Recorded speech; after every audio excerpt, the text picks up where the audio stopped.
มื้อนี้วันที่20เดือน3 2025ลองติดตั้งแผงโซลาร์เซลล์ตัว AC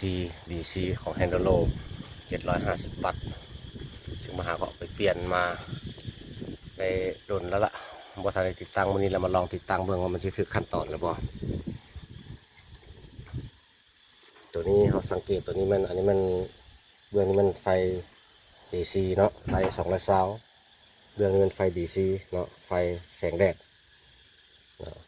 ตัวนี้แค่เขาต่อสายเขาเป็นกระเจ้าต่อ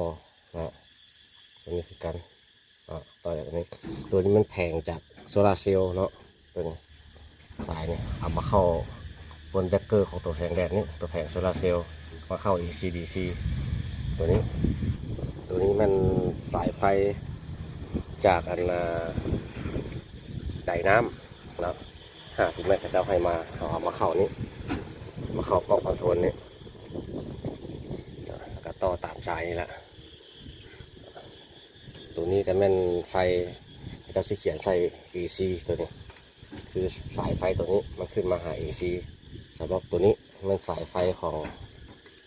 DC ตัวนี้เนาะขึ้นมาใส่ตัวนี้มันสายใดตัวนี้ก็แม่นตัวแสงแดดว่าเมื่อกี้ได้ลองเปิดไซส์งานถือว่ามันไซส์ได้แล้วนี่เลยแต่ตัว AC พอได้ลองเนาะตัวนี้เป็นตัว DC ลองเปิดที่ปั๊มเบิ่งไฟ